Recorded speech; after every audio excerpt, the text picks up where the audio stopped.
Sabay-sabay natin alamin ang mga kaganapan na nangyayari sa ating bansa.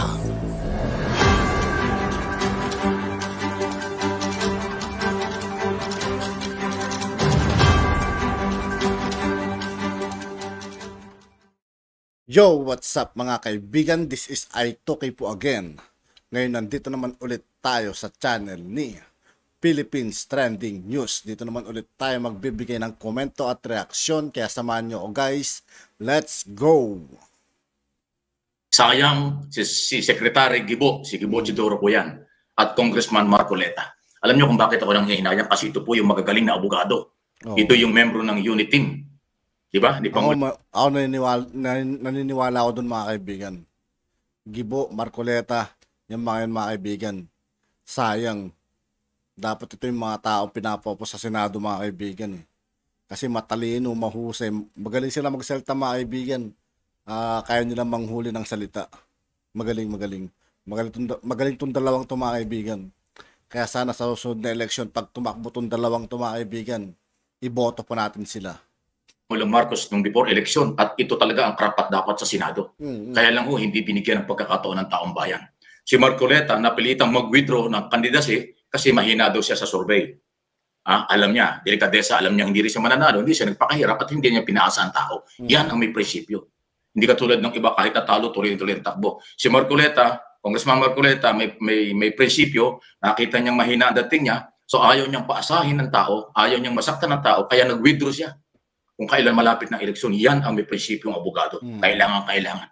Actually, kasama siya sa top 5 na aking kandidato hindi natuloy. Sige po, walang duda, lalo na ngayon, lutang na lutang ang talino, tapang at galing ni Gibo Chidoro. Kaya maraming nanghihinayang. Ako mismo, personal ko po itong assessment at opinion.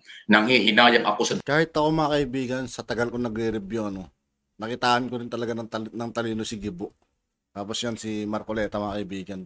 Iba yung talino nila mga kaibigan at napaka-professional nila makipag-usap, lalo si Gibo. Dalawang itong magagaling na abogado. Ito ang karapat dapat sa Senado. Kumpara kay Robin Padilla, pasintabi na. Kasi hindi naman natin pwedeng hindi ko kumpara kasi nakita ninyo. Nakita nyo marami nang Pilipino. Hindi talaga natin maisisi mga kaibigan kung bakit maraming galit kay Robin Padilla dahil sa komento niya about sa gustong pagtulong ng Amerika sa atin. Siguro talagang maga talaga mong bayan sa kanya dahil sa komento niya yun. Kasi parang naging labas kasi rin mga kaibigan yun na, traidor, sabi traidor. Nagsisisi na nga, pinagsisisihan na, ang title natin. Secretary Chidoro, sayang Secretary Chidoro at Congressman Marcoleta. Senador Robin Padilla, pinagsisisihan na. Kasi nga. Pero kung mag-resign si Robin Padilla mga kaibigan, sino kayo papalit nila kung sakasakali Sa napakaiksing panahon, nakilala ng taong bayan. Sayang yung magagaling. Dapat nakarating sa Senado. Kung si Marcoleta at si Gibo Chidoro nakarating ng Senado, ang ganda ng ating Senado. Magagaling na abogado yan, may tapang. Hindi lang talino. Lalo si Marcoleta, nakita naman ninyo. Kahit sino binabangga sa Kongreso. Yan ang kailangan natin. Pero inuulit ko, mayroon siyang delikadesa. Hindi siya nagbigay ng... Marcoleta mga kaibigan, hindi rin natakot na bumangga kay Raffy Tulfo mga kaibigan, di ba? Hinamon pa siya ng one-on-one. Siya nagpaasa nung personal niyang maramdaman na mahina siya sa survey, hindi na tumakbo. Nag-withdraw. Sayang na sayang. Pero wala tayong magagawa. Nagkulang ang taong bayan. Pasintabi na hindi ko kayo sinisisi. Sinasabi ko lang ito. Nagkulang ng pagpili, nagkamali na pumili ang mamamayang Pilipino ng mga botante.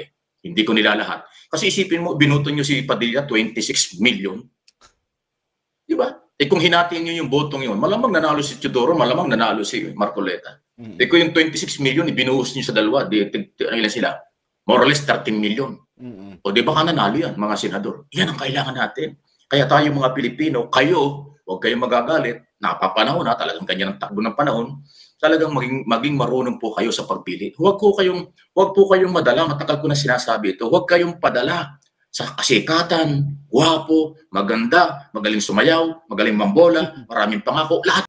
Magaling sumayaw mga kaibigan. Kilala nyo naman na siguro mga kaibigan kung sino yung tinutukoy doon. Walang iba kundi si Bong Revilla. yan mapapako. Lahat yan wala. Lahat sa akin garbage yan.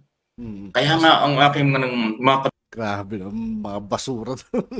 Garbage. kandidato talo at saka nagwi-withdraw.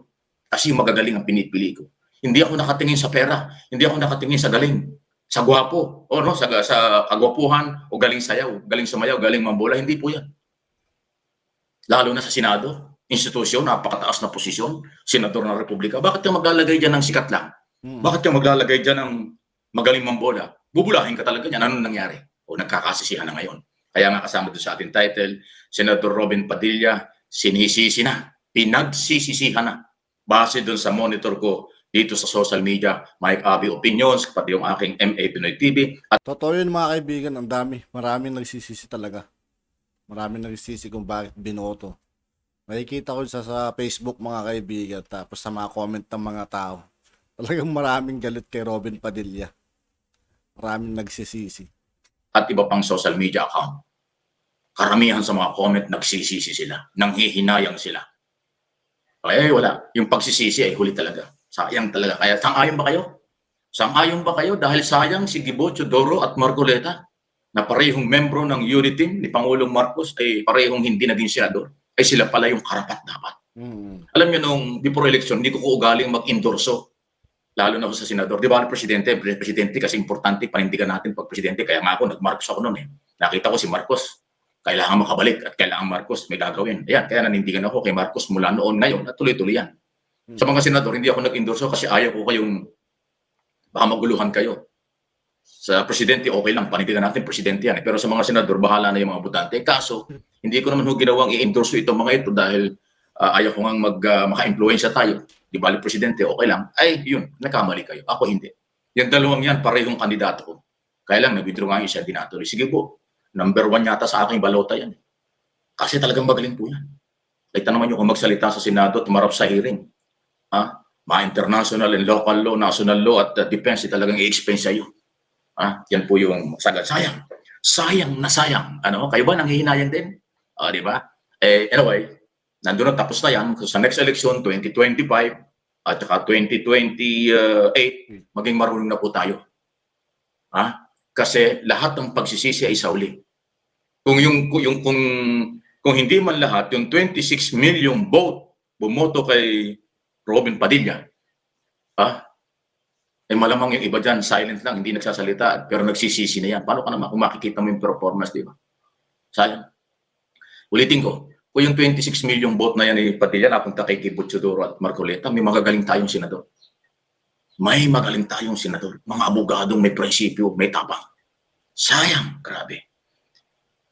Ay, ayaw ko nung manisip, pero sayang talaga. Sana po, please lang po, nakikiusap ang Mike Abby Opinions dito sa YouTube and Facebook page. Sana po, tayong mga butante, kayong mga butante, maging marunong na po tayo. Ang pagbabago ng sa susunod na election mga kaibigan, iboto natin at tulungan natin paupuin sa Senado si Marcoleta at Gibo.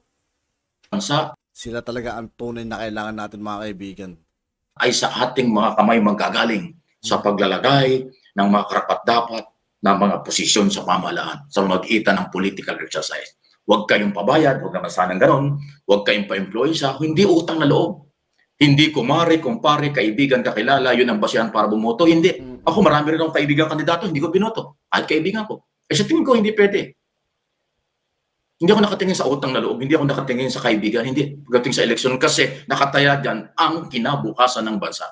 Kaya mahalaga na pag naglagay ka dyan, kalimutan mo kaibigan mo, kaya kung anumang merong pinagkakautangan ka ng loob, hindi yun kailangan. Hindi qualification, hindi requirements ang utang na loob para iboto mo isang tao. Kahit dito sa incoming barangay election sa 30, iwasan nyo ang utang na loob. Yung karapat-dapat, kahit hindi nyo gaano kilala, pero sa tingin nyo kaya, may kakayanan, may gagawin, yun ang kailangan. Para hindi magsisi. Nako, Secretary Teodoro, Congressman Marcoleta, namimiss ka namin sa Senado. Kailangan ka sa Senado. Lutang na lutang ang pangailangan ng taong bayan sa inyong dalawa. Dahil matapang kayo, may prinsipyo, abogado, at kahit anong tanong, kahit anong investigasyon, may quality ang investigasyon. In aid of legislation, tandaan nyo pag yung dalawang yan na nakataya. Pero itong kasalukuyang binoto nyo, 26 million vote ang kinuha, anak ng tinapay, masarap sa almusal. Anong nangyari? Ano nangyari? Yan ang sinasabi natin. Hindi ako nagkamali, hindi rin po ako nagkulang. Matagal ko na sinasabi yung qualification sa eleksyon, ay hindi naman kayo naniwala. So sana po sa next election, matuto na tayo. Tapos na. At yun nga po mga kaibigan, dito po nagtatapos ang ating reaction video. Muli ako po si I2K ng Sundalo ng Dunggalo at 811. Maraming salamat sa patuloy na pagsuporta. Yeah, peace out.